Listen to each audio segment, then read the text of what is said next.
Hello students, welcome back to my channel. और आज की ये वीडियो क्लास 11th के लिए है। क्लास 11th में हम फिजिकल वर्ल्ड चैप्टर पढ़ रहे थे, जो कि हमारे सिलेबस का फर्स्ट चैप्टर है। आज उसी का एक important topic fundamental forces in nature के बारे में डिस्कस करेंगे। ये जो टॉपिक है काफी इंपॉर्टेंट है इस चैप्टर के लिए भी, साथ ही आगे आने वाले जो भी हमारे चैप्टर्स हैं +1 और +2 दोनों में ही, क्योंकि कुछ कोर्स आप यहाँ पर पढ़ेंगे +1 में और कुछ +2 में पढ़ेंगे, तो ये काफी इंपॉर्टेंट हो जाता है टॉपिक। और आज हम बेसिक डिस्कस करेंगे, बिल्कुल इन फोर्सेस का क्वालिटेटिव ट्रीटमेंट करेंगे, क्वांटिटेटिव ट्रीटमेंट नहीं करेंगे अभी, क्योंकि इनको हमें डिटेल में पढ़ना है। उस टाइम इसके बारे में सब चीजें पढ़नी है। आज इनकी बेसिक नॉलेज ले लेते हैं, लेकिन उससे पहले यहाँ पे हम पढ़ेंगे फोर्सेस। तो ये जो वर्ड है इसको हम सब लोग बेहद अच्छी तरह जानते हैं, पहले आप पढ़ भी चुके हैं इसके बारे में, और आने वाले टाइम में काफी कुछ पढ़ने वाले हैं। तो ये फोर्स जो है, अगर हम सिर्फ डेफिनेशन की बात करें और डेफिनेशन की बात ना करें, जनरली वैसे बात करें, तो हम जानते हैं कि डेली लाइफ में इस वर्ड का काफी यूज होता है और हर चीज के पीछे फोर्स होता है कुछ ना कुछ।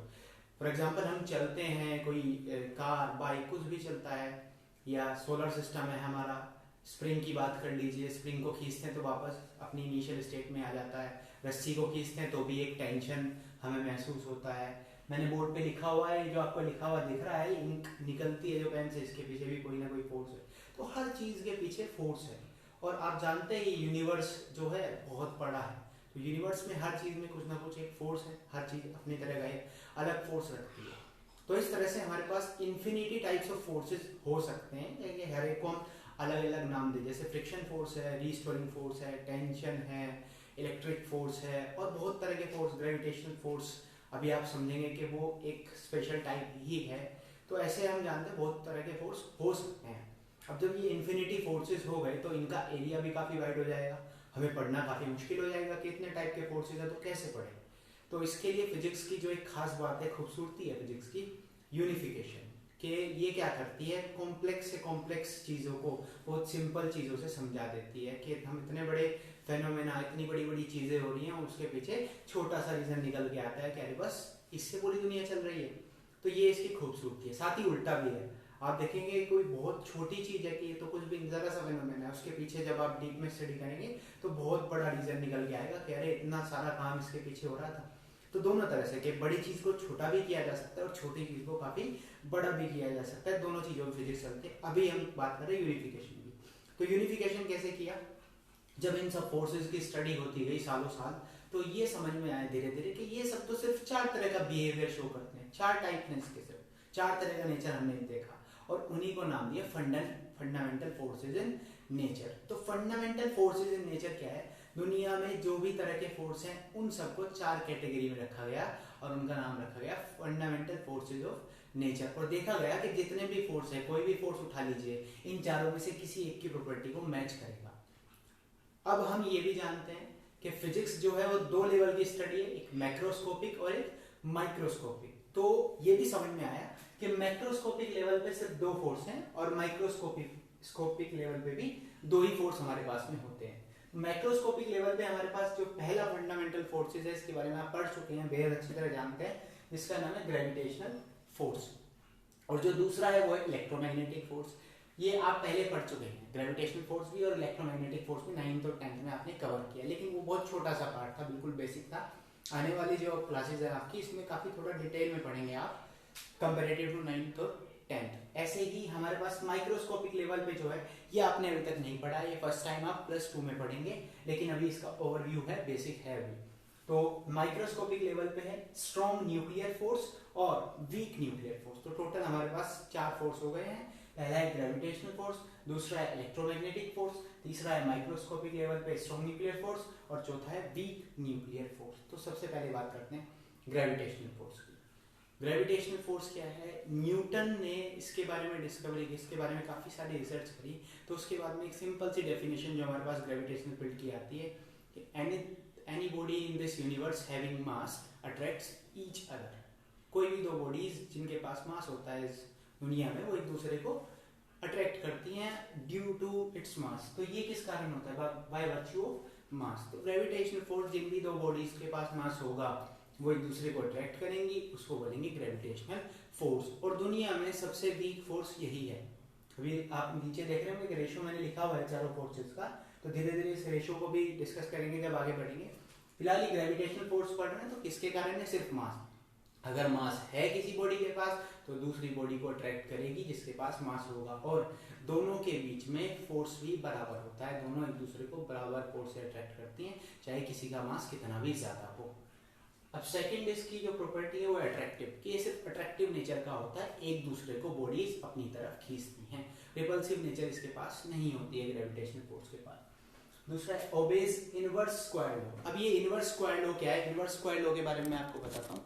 इनवर्स स्क्वायर लॉ के अंडर डिस्टेंस के रेस्पेक्ट में इनवर्सली स्क्वायर ये वेरी करता है। फॉर एग्जांपल आप जानते हैं न्यूटन्स लॉ ग्रेविटेशन से, जो ग्रेविटेशनल फोर्स होता है दो बॉडीज के बीच में जिनका मास m1 और m2 है और डिस्टेंस उनके बीच में सेपरेशन r है, तो ये होता है formula g m1 m2 upon r square. अभी इसके बारे में पूरा बात नहीं करते कि कहाँ से आए, जस्ट फॉर्मूला है हमारे पास। g यूनिवर्सल ग्रेविटेशनल कांस्टेंट है, दो बॉडी है मास m1 और m2 की, उनका मास का प्रोडक्ट है r स्क्वायर। तो ये जो r स्क्वायर है यही है इनवर्स स्क्वायर लॉ, डिस्टेंस की इनवर्स की स्क्वायर पावर में वेरी करता है। दूसरा है long range and central force. Long range है मतलब काफी दूर तक लग सकता है, जैसे सन है, सन हमसे काफी दूर है या हमसे तो फिर भी पास है, और जो प्लेनेट आप आगे देखते जाएंगे जुपिटर, सैटर्न और यूरेनस, नेपच्यून कितनी दूर दूर जाकर हैं, तो उनसे भी सन फोर्स लगा रहा है, तो देखिए कितनी दूर का है। ऐसे ही और जगह भी यूनिवर्स में फोर्स लगा है, तो लॉन्ग रेंज है और सेंट्रल फोर्स है, सेंटर पे लगता है बॉडी के। जैसे अर्थ है, अर्थ पे अगर हम खड़े हैं तो हमें अर्थ एक फोर्स से अट्रैक्ट कर रही है जिसको आप बोलते हैं ग्रेविटेशनल फोर्स, या सिंपली ग्रेविटी भी बोलते हैं अर्थ के ग्रेविटेशनल इफेक्ट को। तो वो क्या है, वो अर्थ के सेंटर से लग रहा है हमारे ऊपर, कहीं किसी बीच में से नहीं लग रहा है, तो सेंट्रल फोर्स सेंटर से लगता है।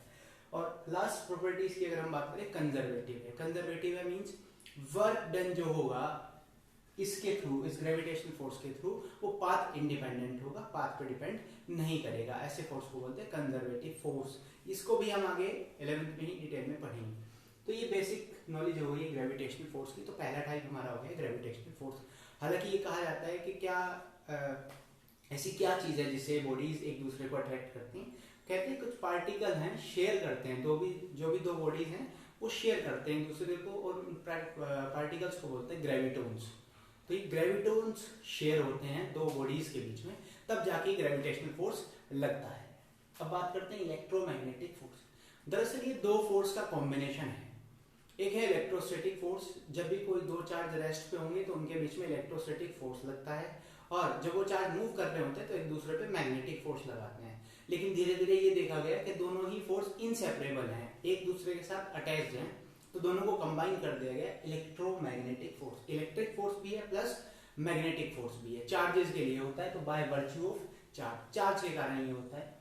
दूसरा, इसकी दो तरह की नेचर है, अट्रैक्टिव और रिपल्सिव। ये भी आप पढ़ चुके हैं बात। अट्रैक्टिव, अनलाइक चार्ज एक दूसरे को अट्रैक्ट करते हैं और लाइक चार्ज रिपल करते हैं, तो इसके पास दो तरह की नेचर है, अट्रैक्टिव और रिपल्सिव, लेकिन इसके पास सिर्फ एक थी, अट्रैक्टिव।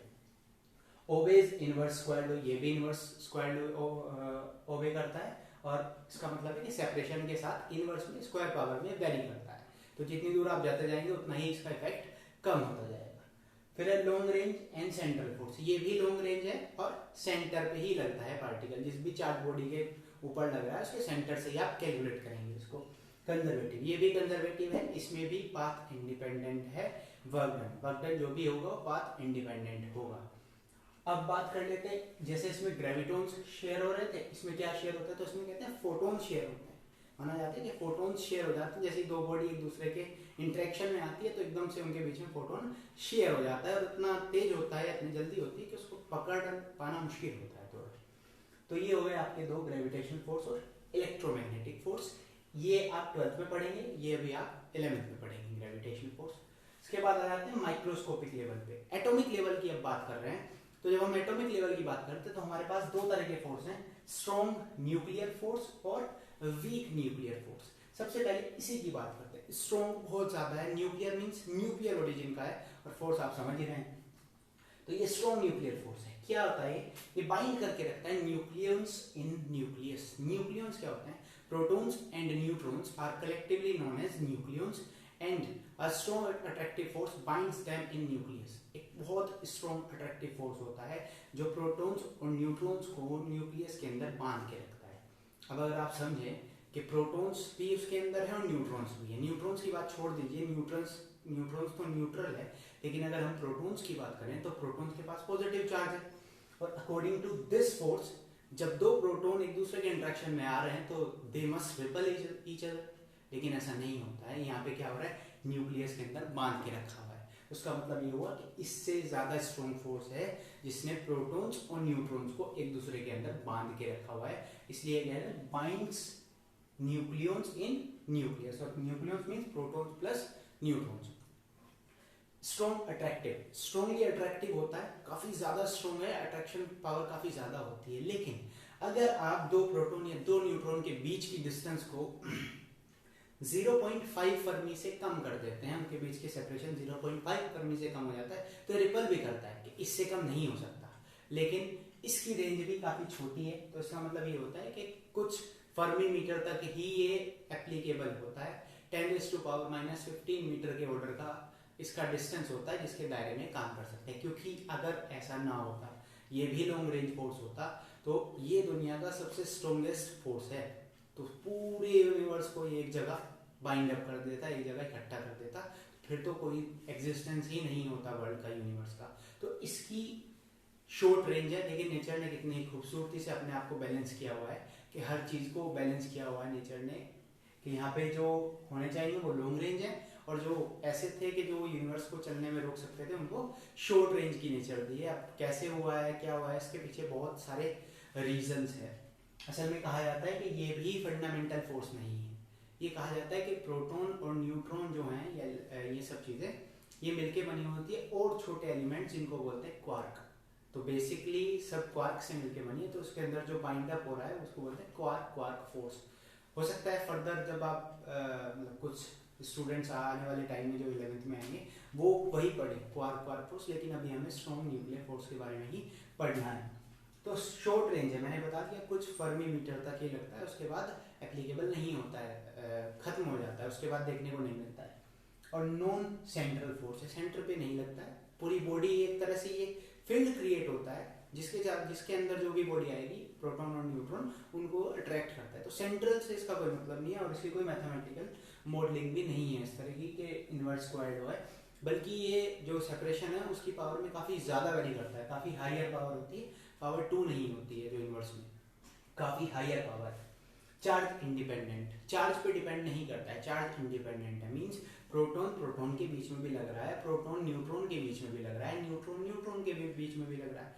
अगर चार्ज पे डिपेंड करता तो न्यूट्रॉन पे एप्लीकेबल नहीं होता। तो चार्ज इंडिपेंडेंट है, चार्ज पे नहीं लगता है, नॉन कंजर्वेटिव है, मींस यहाँ पे वर्क डन पाथ इंडिपेंडेंट नहीं है, डिपेंड करेगा आप किस पाथ से वर्क डन कर रहे हैं, तो हर पाथ के लिए अलग अलग वर्क डन होगा, तो नॉन कंजर्वेटिव।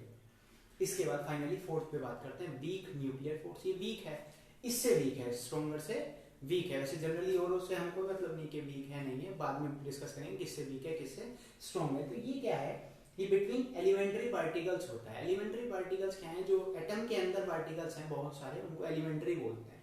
अब हम लोगों ने काफी सारी स्टडीज के बाद, मतलब साइंटिस्ट ने काफी सारी स्टडी के बाद 100 से भी ज्यादा एलिमेंट्री पार्टिकल्स के बारे में पता लगाया है, लेकिन हम मेनली 3 से डील कर रहे हैं अभी तो, प्रोटॉन्स, न्यूट्रॉन्स और इलेक्ट्रॉन्स। लेकिन आप 11th और 12th में कुछ और पार्टिकल्स के बारे में भी पढ़ेंगे, ज्यादा नहीं, 100 से ज्यादा जो है उनके सबके बारे में नहीं पढ़ेंगे, कुछ के बारे में पढ़ेंगे। तो फिलहाल अभी इसमें समझिए, जैसे एक रेडियोएक्टिव प्रोसेस होता है जिसके अंदर आप बोलते हैं बीटा डीके। बीटा डीके के अंदर क्या होता है, न्यूक्लियर ओरिजिन से एक इलेक्ट्रॉन बाहर निकलता है। न्यूक्लियस में ओरिजिन नहीं होता, इलेक्ट्रॉन नहीं होता है न्यूक्लियस के अंदर, तो इलेक्ट्रॉन कैसे न्यूक्लियर ओरिजिन का हो सकता है, ये हम 12th में डिस्कस करेंगे। लेकिन अभी फिलहाल जस्ट इतना समझना है कि एक इलेक्ट्रॉन न्यूक्लियर ओरिजिन से निकलता है, उसके साथ में एक पार्टिकल निकलता है न्यूट्रिनो। तो ये दोनों पार्टिकल्स एलिमेंट्री पार्टिकल्स हैं जो एटम से बाहर निकलता है। इन दोनों के बीच में जो फोर्स है उसको बोलते हैं वीक न्यूक्लियर फोर्स। जो इंटरेक्शन है एलिमेंट्री पार्टिकल्स के बीच में, बीटा डीके मैंने बताया इलेक्ट्रॉन और न्यूट्रिनो के बीच में होते हैं। उसके बाद है हमारे पास वीक अट्रैक्शन। ये वीक अट्रैक्शन है, वीक मींस स्ट्रॉन्ग जितना नहीं है, क्योंकि स्ट्रॉन्ग जितना होता है तो वापस फिर बाइंड अप हो जाता है, ऐसा नहीं होता है। तो वीक अट्रैक्शन है, शॉर्ट रेंज फोर्स। ये भी शॉर्ट रेंज फोर्स है, ज्यादा दूर तक नहीं लगता है, काफी कम इसका डीके होता है क्योंकि काफी शॉर्ट रेंज पे लगता है। इसके बाद बात कर लेते हैं रेशो की, कौन बड़ा है कौन छोटा है। देखिए यहाँ पे रेशो आपको क्लियरली दिख रहा होगा। जो ग्रेविटेशनल फोर्स है पहला, फिर वीक न्यूक्लियर फोर्स, फिर इलेक्ट्रोमैग्नेटिक और फिर स्ट्रॉन्ग न्यूक्लियर फोर्स। तो रेशो दिया हुआ है, अगर ग्रेविटेशनल फोर्स 1 है तो आपका वीक न्यूक्लियर फोर्स 10⁻25। तो देखिए कितना ज्यादा हो गया, 10⁻25 टाइम्स है ग्रेविटेशनल फोर्स के।